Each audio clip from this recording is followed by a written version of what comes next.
Gandang araw, gagawa na naman ako ng video. So sana maganda yung quality na ito.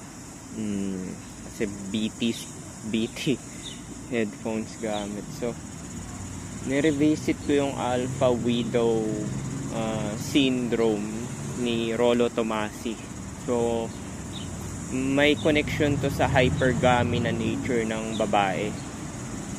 So 'di ba nga yung mga 25 pataas na yan, mostly na yan is may Alpha Widow na. Halos lahat ng makikita mo single na babae 25 pataas, may Alpha Widow na yan. Kahit na wala silang naging karelasyon, yun yung yun yung pagkarinig ko tsaka pagkaintindi ko dun sa sa topic ni Rollo Tomassi. Kasi pinakinggan ko talaga yun, 2 oras yun tapos dinigest ko talaga. So yung Alpha Widow syndrome is kahit pala na single siya, virgin, wala pang naging karelasyon, may Alpha Widow syndrome na siya. Yun yung fantasy niyan sa utak niya. 'Di ba kasi 'di ba hypergamous babae? Dahil na rin yan sa social conditioning, yung parang sa Titanic, yung ganyan. Yung parang the one that got away, yung parang ganon. Pero yung the one that got away, yun sa may mga babae na may experience. So kung 25 years old yan, tapos may mga naging past boyfriend na yan, makukumpara ka niya dun sa mga naging exes niya. Kunwari 5. Sa 5 na yun, isa doon pinaka-pogi, tapos malaki yung dick. Kung malamang mahirap anuhin yun. Tapos matangkad pa, yung genetically superior. Tapos may status pa. Kasi parang hanggat maaari pag namili yung babae is yung pinaka best option niya. Kaya nga parang nalilito rin sila dahil sa hypergamous nature nila So yun yung yun yung hindi yan kuwari naka-divergin na sa kanya. Oo, maalala niya yun. Pero yung experience noon. Pero yung sa mga succeeding, basta kung sino yung pinaka best option, pinaka-best niya na naging ex, yun yung Alpha Widow niya. Yun yung sabi ni Rollo Tomassi, yung pinaka-best, kuwari, pinaka-good looking, tapos sabay yung mga experiences niya dyan sa good looking na yun. Kaya nga 'di ba gusto nila yung mga lalaki na bad boy daw, kasi nga yung pinapa-experience sa kanila ng mga bad boy is kakaiba sa normal. Kagaya ng mga public SEX, public BJ, tapos sinihan, yung mga pinipinggan sa sinihan. So yun yung mga experiences na kasi 'di ba yung may mga itsura dahil may confidence sila dahil sa itsura nila, kaya nagagawa nila yung mga ganun na bagay na wala silang pakialam. Sila yung natural na talagang don't give a fuck, because yun nga, dahil nga sa looks nila, dahil alam nila na makalusot sila. kaya nga may halo effect, 'di ba? Pagka pogi ka, matangkad, respetado ka. Tapos kung makagawa ka man ng konting kasamaan, makakalusot ka kasi dahil do sa halo effect ng looks mo. Kaya sila talaga yung natural na nagpa-practice ng I don't give a fuck. Parang yung ka-flat ko, wala siyang trabaho, matangkad siya, 6'3", tapos okay yung jawline niya, pogi talaga siya. Yun, nagnanakaw siya ng mga pagkain kada gabi. Walang nagtatangka na anuhin siya kasi malaki siya superior yung genetic niya so walang nagtatangka na i-confront siya, ganyan. Yun yung sinasabi natin na so mabalik tayo dyan sa sa Alpha Widow na yan. Konektado yun sa hypergamy. So ito naman yung sa side ng mga wala experience pero 25 pataas na single pa rin.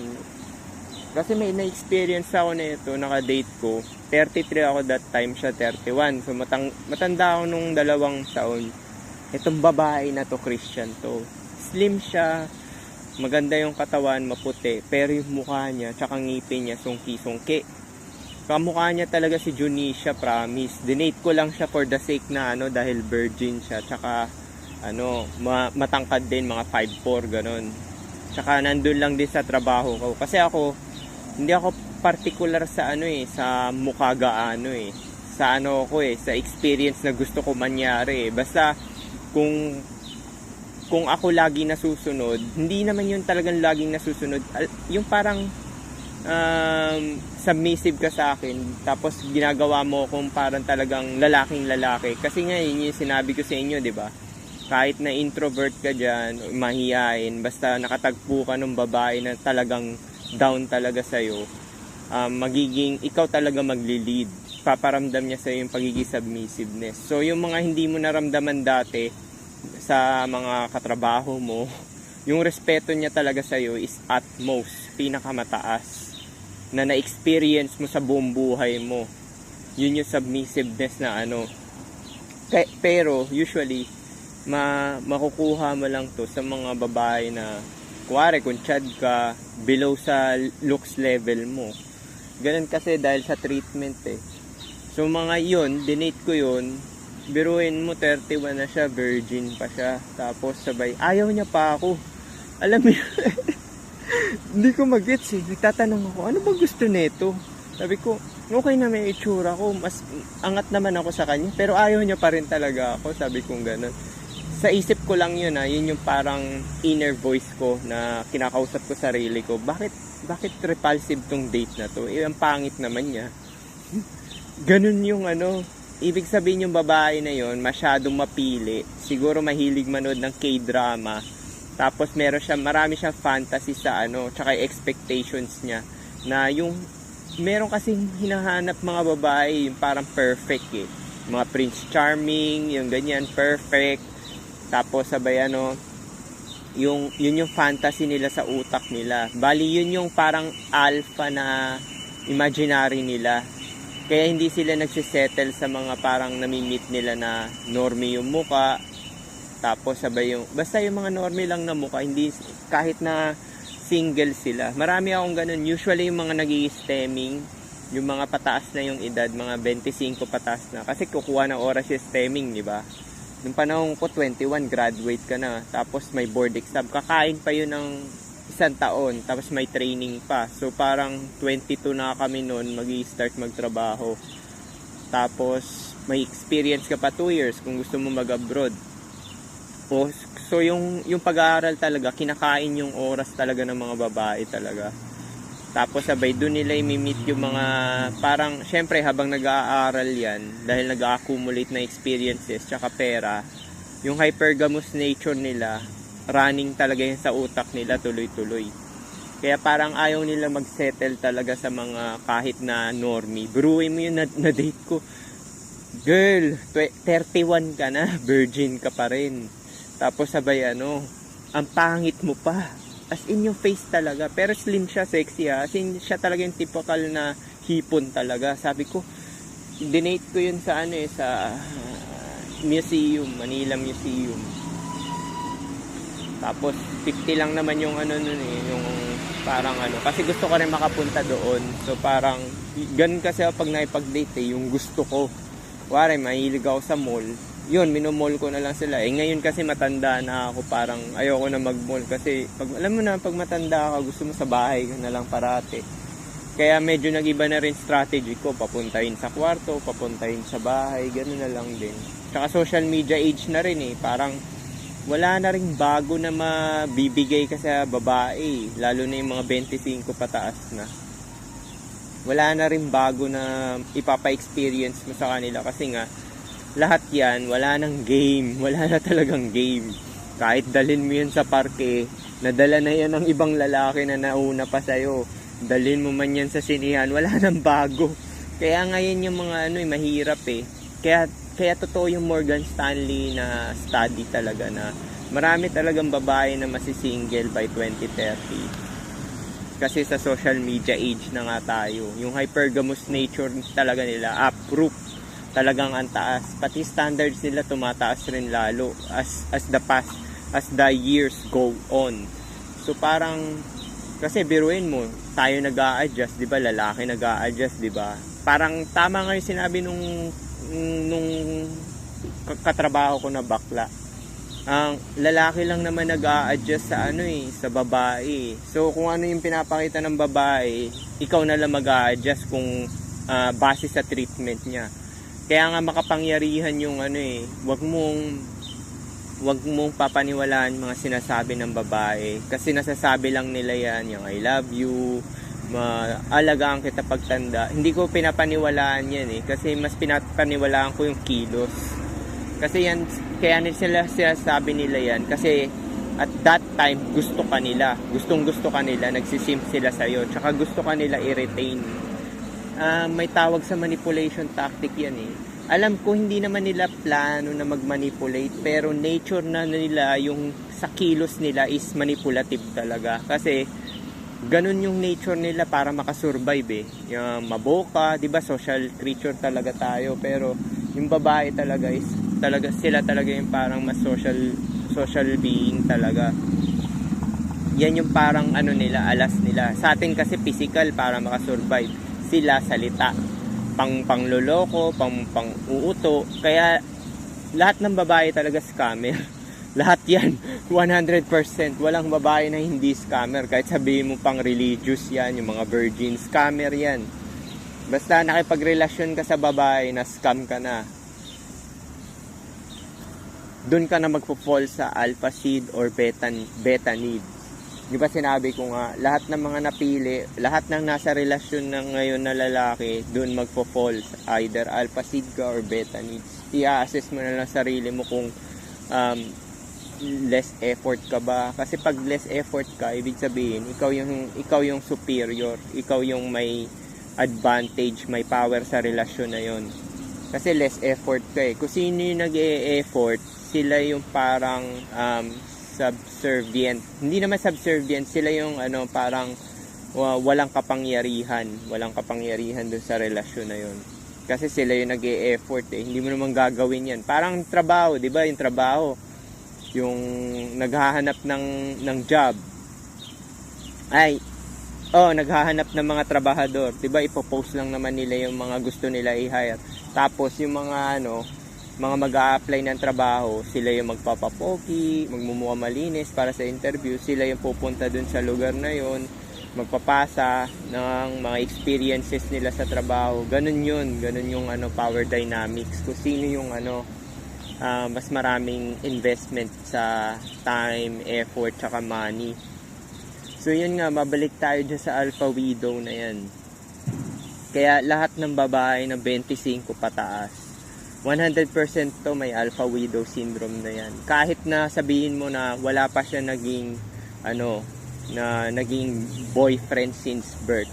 The fact na single pa rin siya, 25 na pataas, ibig sabihin mataas standards niya dahil dun sa hypergamy niya. Naiibabaw sa kanya yung hypergamy niya.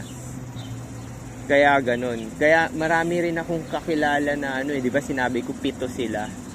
Pangalanan ko sila si Jenny, yung isang kulot, tapos yung isang malaki mata, tapos siya yung na-date ko 31, malamang pa rin ngayon yun, single pa rin at virgin. Tapos yung isa ring mataba na maliit na morena. Basta marami sila usually common to sa mga nag-i-stemming sa mga nag-aaral. Kasi nga habang nag-gain ka ng mga status, mas tumataas din yung standard ng babae. Yung babaeng hindi nakapag-aral, standard niyan, basta pogi ka lang tsaka nakakabigay ka ng pera kahit minimum job, papatulang ka na niyan yun yung karamihan. Pero meron iba rin naman na opportunistic talaga, lalo na kumare mga single mom na. Yan yung mga tumatarget ng AFAM, yung mga single mom. Tumatarget sila ng AFAM. O kaya yung parang salat talaga sa mga bukid, ganyan. Tumatarget ng AFAM yan. Basta matangkad, kahit norme na itsura. So yan yung alpha widow syndrome. Connected yan sa hypergamy nature ng babae. Konektado talaga siya.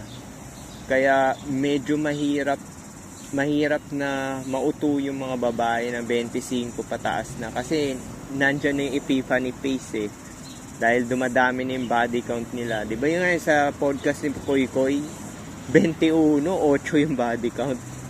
Ano ka nahihilo? Talo mo pa ako.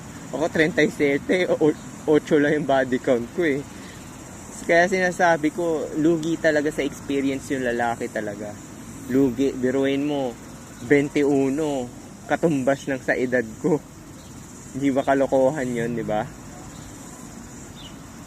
Kaya yan, lalo na pag 25 na siya, broken na, tapos marami na kamit.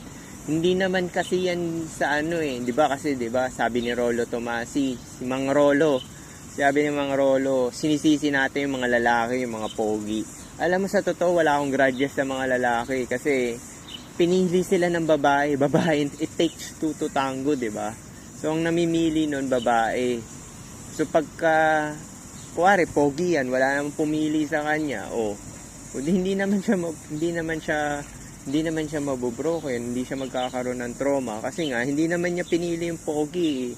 So, kung pinili niya yung pogi na maraming option, tapos ginamit lang siya, kasalanan niya yun kasi ginusto niya yun. Ginusto niya yun kasi nga yun sa hypergamous nature niya.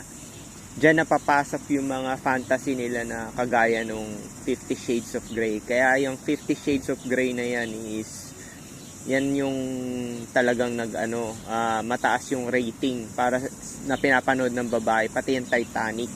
Sabi rin ni Rolo Tomasi yan yung Titanic. Di ba si Jack? Hindi naman mayaman si Jack, ordinary lang naman na farmer. Or sailor, parang ganun. Sa trabaho lang sa tapos yung namatay siya, hindi pa rin makamove on yung si Rose.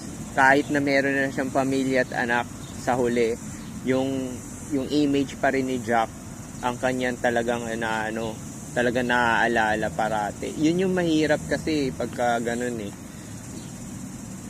sa mga virgin naman walang experience, tapos ikaw yung una niya. Pero 25 pataas to Hindi ito yung sinasabi ko na 18 na 25. Kasi yung mga ganyan, genuine desire pa yan Yung 25 pataas, kaya particular ako sa age Tinitingnan ko yung age ng babae, tapos ina-assess ko. Kaya niya pala ako napili. Ganito kaya niya napili yung lalaki na to dahil ganyan.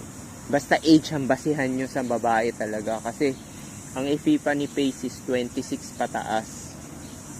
Meron pa nga maaga nagkaka-epiphany. Kagaya nung mataba na naka-FWB ko. Usually yung nagkaka-epiphany phase na maaga yung medyo below sa looks Kasi alam nila na talaga sila gagamitin at gagamitin lang talaga. Kaya nga, yung karamihan ng mga babae na ko, dahil ako yung pinaka-best nila na nakuha, hindi ko sinasabi nagyayabang ako na Chad. Marami kasi sinushoot yung messenger na sinasabi na feeling Chad daw ako, feeling Chad. Malamang, feeling Chad talaga ako dahil namag ko yung yung mga ex nila. Ibig sabihin, ako yung pinaka-best option ng babae na yon. Pero, hindi ko pinagyayabang yung mga naging ex ko dahil nga below sila sa looks ko. Hindi ko nga sila pinopost dito Kasi nga, pinoprotektahan ko rin sila dahil syempre, naging ex ko rin yun.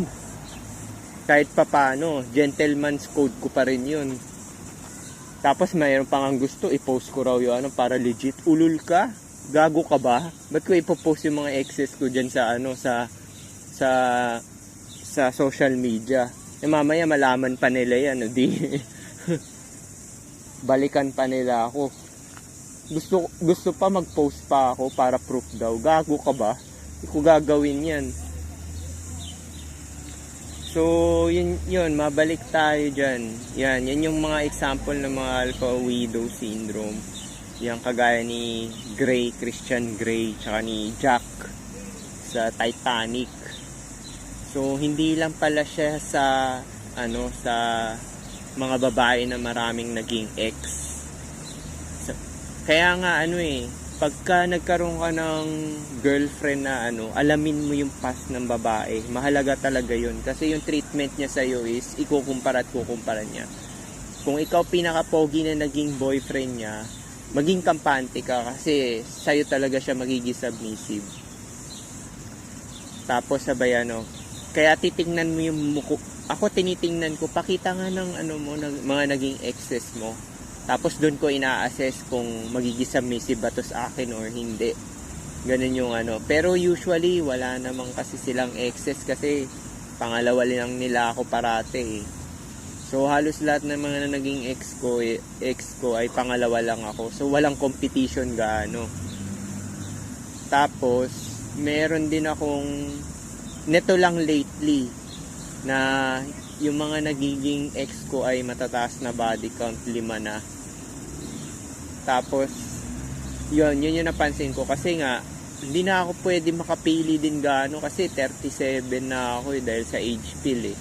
Tapos syempre mapipili mo kung ano na lang yung magkakagusto sa iyo na ano. Oh, pwede pa rin naman ako mag-approach kaso medyo repulsive na kasi yung age eh. Kuwari, Stacy na kuwari trip ko yung normie tapos 22 pa lang siya. Pero syempre pag ganyan gusto pa rin yan talaga yung genetic eh. Hindi ko naman sinasabi talagang generalize talaga na wala na talagang pag-asa yung matatanda talaga. Base lang talaga to sa experience ko tsaka assessment ko dahil sa age pill nga. Usually gagamitin ka lang as parang sugar daddy or for security na lang talaga kasi kaya pumatol ng matanda yung babae. Yun lang naman talaga yun eh. Pero ang mahalaga talaga is alamin nyo talaga yung mga ex nung ano. Tapos kung virgin pa naman yung babae, 25 pataas na, alamin mo yung mga pinapanood niya, kung mahilig ba siya sa K-drama. Kasi kukumpara ka niya sa fantasy niya, K-drama. Kasi dun talaga ako, pinanood ko yung kagabi, yung topic ni Rolo Tomasi. Kaya nga pinost ko dyan yung mga dapat yung panoorin. Kasi educational talaga siya. Kasi 10 years na to si Rolo Tomasi. Ay hindi, 2011 siya nag-start eh. So, 14 years na siya. 14 years na siya sa Red Pill Manosphere. Kaya siya yung pinapaniwalaan ko kasi credible talaga eh. Kasi na-experience ko, tsaka na-observe ko talaga. Siya rin yung nagpaumpisa niyang Alpha Fox Beta Box na yan, Alpha Seed Beta Needs na yan eh. Sa kanya nang galing yan eh, yung ganyan na ano. So, yun. Marami talaga magiging single ngayon dahil na babae 25 hanggang 44. Totoo to. Totoo yan, promise. Kaya kung may business kayo na iisipin, yan, okay yan, salon. Iba yung may nag-comment na hairdresser. Nag-hairdresser din ako, promise, dati sa TESDA. Kasi wala makagupit sa akin na maayos. So parang frustration ko yun kaya nag-hairdresser ako. So mag-isip na kayo ng business na pang single. Ako Airbnb na sa akin eh. Tapos sabay salon, beauty product, mga aso, aso at pusa. Tapos mga damit, fashion. Ano pa ba? Cellphone. Yan, yung mga ganyan, movies. Yun yung mga papatok kasi marami talaga magiging single na babae talaga 25 dahil sa hypergamous nature nila. Kasi sa dating app pa nga lang, 'di ba, yung swiping history ng babae, 80% sinaswipe yung 10% lang na lalaki. Tapos sabay ano pa. Tapos yung mga 10% na yun, magko-compete pa sila dun sa ano, sa mga sa 80% ng nag-swipe. Ay, yung mga 80% pala na babae, magko-compete dun sa 10% na mga swipe nila. So, medyo brutal to mangyayari dahil hypergamous. Sa lalaki side naman is less effort na kasi alam nyo na tong lookism, alam nyo na yung mga black pill na lalaki tsaka red pill. Mga ano na yan eh, mga men sent their own way. Kaya walang migto eh. Kaya wala talagang migto eh. Men sent their own way tayo. Kahit ako, men sent their own way. Kasi kahit sabihin mo may nagkaka-girlfriend ako, ano yun eh. Ako yung gusto eh. Hindi ko yung sila yung gusto ko eh. Kasi pag ako gusto ko, matrabaho. Ayoko ng ganun. Pag ako yung may gusto, matrabaho yun. Mas maganda yung sila may gusto sa akin. So, men sent their own way na rin ako.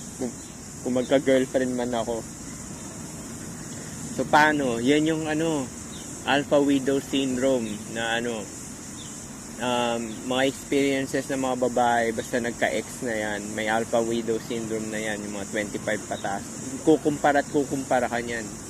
Ito nga Gen Z na 24 ko na girlfriend yung dinamp ko kasi nga bastos, di ba? Disrespectful na. Sinasabi niya ako raw may mahabang ethics na natikman niya.